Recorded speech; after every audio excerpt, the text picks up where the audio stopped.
আল্লাহ রাব্বুল আলামিন তো তিনি যিনি তোমাকে একটি নির্ধারিত সময় দিয়ে আল্লাহ তাআলা এই পৃথিবীতে পাঠিয়েছেন। আজকে দেখেন মুফাসসিরিনে কেরাম তাফসীরের কিতাবের মধ্যে উল্লেখ করেন যে এই নির্ধারিত সময়, এই সময় নিয়ে যদি মানুষ একটু চিন্তা করে, একটু ভাবে যে রব্বুল আলামিন আমাকে তো দুনিয়াতে পাঠিয়েছেন, একটি সময় বেঁধে দিয়েছেন। দুনিয়ার একটি ঘন্টা, একটি মিনিট, একটি মাস, একটি বছর পার হয়ে যাচ্ছে, তার মানে হচ্ছে আমি দুনিয়া থেকে চলে যাওয়ার প্রস্তুতি গ্রহণ করতেছি। আমার জীবনের একটি সময় চলে যাচ্ছে, তার মানে কি আমি অন্য আরেকটি জগতের বাসিন্দা হচ্ছি। বিষয়টা এমন কিনা? কি বলেন? আজকে আমরা অনেকে বয়স বেশি হলে কি করি, হ্যাঁ আমি এত এত বয়স আমার, আমি এখনো ভালো আছি, এমন আছি তেমন আছি। বয়স বেশি হলে আমরা অনেক সময় দেখা যায় যে নিজে গর্ব করতে থাকি। বয়স শেষ হয়ে যাওয়ার মানেই হচ্ছে দুনিয়া থেকে চলে যাওয়ার আমার রাস্তা সামনে চলে আসতেছে। বয়স সামনের দিকে যাচ্ছে, তার মানে হলো নির্ধারিত সময় আমার ফুরিয়ে আসতেছে, নির্দিষ্ট সময় আমার শেষ হয়ে যাচ্ছে। আজকে আমরা অনেকেই আল্লাহর বান্দা রয়েছি যে আমার জীবনের সময় শেষ হয়ে যাচ্ছে, এটাকে নিয়ে আমরা একটু ভাবি না, একটু চিন্তা করি না যে আমার আজকে 30 বছর, 40 বছর, 50 বছর আমার জীবন থেকে চলে গেছে। তার মানে হলো আমি আর অল্প সময় রয়েছি দুনিয়াতে, নির্ধারিত সময় শেষ হয়ে যাওয়ার আর কিছু সময় বাকি রয়েছে। কিছু সময় পরেই আমি অন্য আরেকটি জগতের বাসিন্দা হব, অন্য আরেকটি জগতে আমাকে চলে যেতে হবে। ওই জগতে পাড়ি জমানোর জন্য, ওই জগতে বসবাস করার জন্য আজকে আমি কতটুকু কাজ করে যাচ্ছি। নির্ধারিত সময় তো সকলেরই শেষ হবে, অটোমেটিক শেষ হয়েই যাচ্ছে, কিন্তু আমার যে নির্দিষ্ট সময় পার হয়ে যাওয়ার পরে অফুরন্ত আরেকটি যেই জীবন আমার আসতেছে, এই জীবনের জন্য আমি কতটুকু কাজ করে যাচ্ছি। আজকে আমার জীবনের সময় বেহুদাভাবে পার হয়ে যাচ্ছে, বিভিন্ন হেলায় খেলায় আজকে আমার জীবনের সময় পার হয়ে যাচ্ছে। একটু চিন্তাও করি না যে এই সময়ের দাম, সময়ের মূল্য কত বেশি। হাদিসের কিতাবের মধ্যে উল্লেখ করা হয়েছে যে মানুষ মৃত্যুবরণ করার পরে যদি সে জান্নাতি বান্দাও হয়, জান্নাতি বান্দা হওয়ার পরেও সে একটি বিষয় খুব আফসোস করতে থাকবে, আর সেই বিষয়টি হলো যে হায় আফসোস, দুনিয়ার মধ্যে যেই সময়টাকে আমি বেহুদা কাটিয়েছি, দুনিয়ার মধ্যে যেই সময়টাকে আমি অহেতুক কাটিয়েছি, এই সময়টা যদি আমি আজকে কাজে লাগিয়ে আসতাম, তাহলে আল্লাহ রাব্বুল আলামিন আজকে আমার মর্যাদাকে আরো কত গুণ বাড়িয়ে দিতেন, আমার সম্মানকে আল্লাহ রাব্বুল আলামিন আরো বাড়িয়ে দিতেন। এই আফসোস মানুষ জান্নাতে যাওয়ার পরেও করবে যে দুনিয়ার সময়টাকে আমি কেন কাজে লাগাই না, এই সময়টা নির্ধারিত সময় আসার আগেই আমি আমার সময়টাকে কি জন্য কাজে লাগালাম না। এই আফসোস মানুষের থেকে যাবে। দুনিয়াতে আমরা কেউ থাকবো না, থাকার জন্য আল্লাহ রাব্বুল আলামিন আমাদের কাউকেই দুনিয়াতে পাঠান না। নির্দিষ্ট সময় যখন আসবে তখন আমাদেরকে অবশ্যই চলে যেতে হবে। যেমনি ভাবে আমাদের পূর্বপুরুষ, আমাদের কারো বাবা, কারো দাদা, এভাবে আমাদের পূর্বপুরুষ যেমনি ভাবে দুনিয়ার থেকে চলে গেছেন, আর কেউ ফিরে আসবে না, ঠিক ওই একই রাস্তা ধরে আমাদেরকেও দুনিয়ার থেকে চলে যেতে হবে। আমরা আর কখনোই এই দুনিয়ার জীবনে আর ফিরে আসবো না। নবী রাসূলগণ তাদেরকেও আল্লাহ রাব্বুল আলামিন যে নির্ধারিত সময় বেঁধে দিয়েছে, নির্ধারিত সময় যখন এসেছে তারাও দুনিয়া থেকে চলে গেছে। নবী রাসূলদের ক্ষেত্রেও আল্লাহ রাব্বুল আলামিন নির্ধারিত সময় ব্যতীত তাদেরকে সুযোগ দেওয়া হয়নি। যত ভালো নেককার মানুষই হোক না কেন, নির্ধারিত সময় যখনই আসবে তখনই আমাকে এই দুনিয়া থেকে চলে যেতে হবে।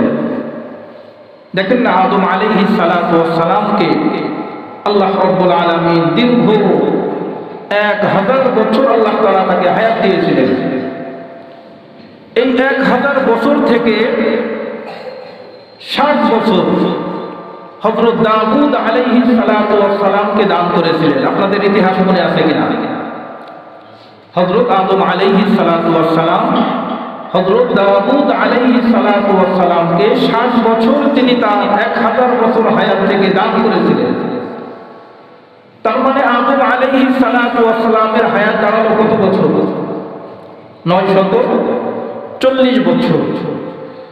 আদম আলাইহিস সালাতু ওয়াস সালাম যখন দুনিয়াতে আসলেন তিনি তার হায়াতকে গুনতে লাগলেন। গুনতে গুনতে যখন 940 বছর পার হয়ে গেল তখন হযরত আদম আলাইহিস সালাতু ওয়াস সালামের নিকটে মালাকুল মউত হাজির। হযরত আদম আলাইহিস সালাতু ওয়াস সালাম বলতে লাগলেন যে তুমি তো খুব তাড়াতাড়ি চলে এসেছো, আমার তো আরো হায়াত বাকি রয়েছে।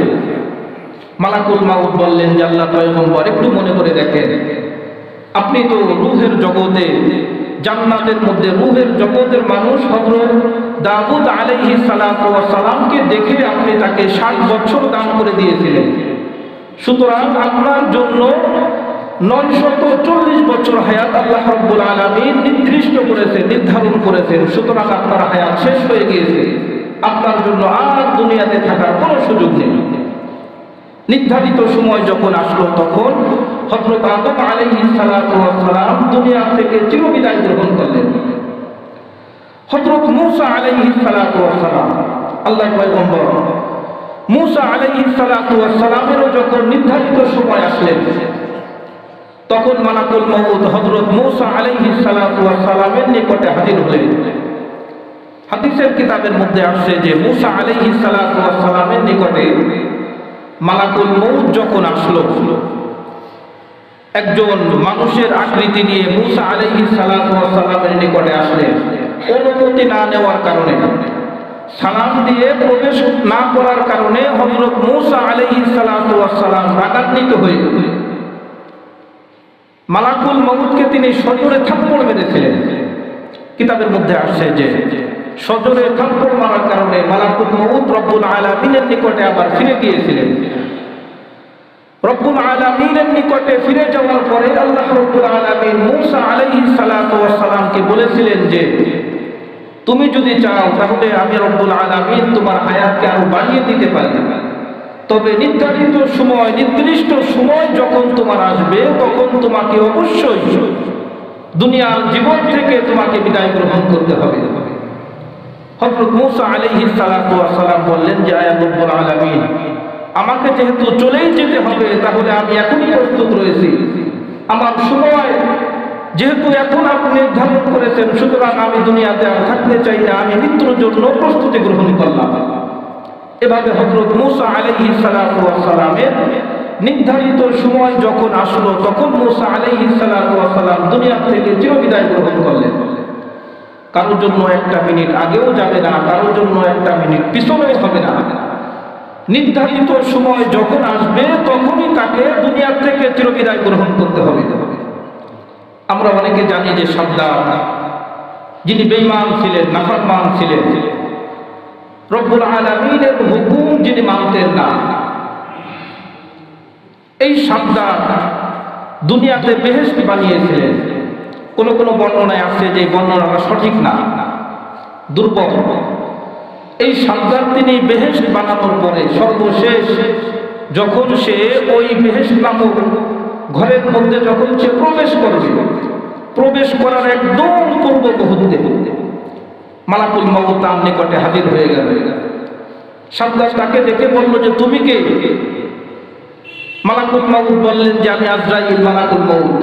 তুমি এখন কেন আসলা? আমি তো আমার দল বল নিয়ে বাহিনী নিয়ে আমি আমার এই প্রসাদের মধ্যে বেহেশতের মধ্যে প্রবেশ করব। তুমি আমাকে একটু সুযোগ দাও, সামান্য একটু সুযোগ দাও, আমি আমার এত আকাঙ্ক্ষিত যে বেহেশত আমি বানিয়েছি এটাকে একটু দেখে আসি, একটু ঘুরে আসি, দেখে আসি। মালাকুল মউত বললেন যে না, আল্লাহ রাব্বুল আলামিন তোমাকে এখন এই মুহূর্তে তোমার জানকে কবজ করার জন্য হুকুম করেছেন। সুতরাং 1 মিনিট আগেও যাবে না, 1 মিনিট পরেও যাবে না, এখনই তোমার রূহকে আমি কবজ করব। কিতাবের মধ্যে আসছে যে এই সাদ্দাত সওয়ারি অবস্থায় ছিল, তার সওয়ার থেকে এক পা নিচু নামিয়েছে আর এক পা তার সওয়ারির উপর ছিল। এই অবস্থায় আল্লাহ রাব্বুল আলামিন তার রূহটাকে কবজ করে নিলেন। এক পা আগেও গেল না, এক পা পিছনেও গেল না, নির্ধারিত সময় যখন আসলো ঠিক তখনই আল্লাহ রাব্বুল আলামিন তার রূহটাকে বের করে নিলেন। ঠিক এইরকম ভাবে প্রত্যেকটা মানুষকেই যখনই তার নির্ধারিত সময় আসবে, সুম্মা ক্বাদা আজালা, যেই নির্ধারিত সময় দিয়ে রব্বুল আলামিন আমাদেরকে দুনিয়াতে পাঠিয়েছে, নির্ধারিত সময় ফুরিয়ে গেলে আমাদের প্রত্যেকটা মানুষকে দুনিয়া থেকে চিরবিদায় গ্রহণ করতে হবে।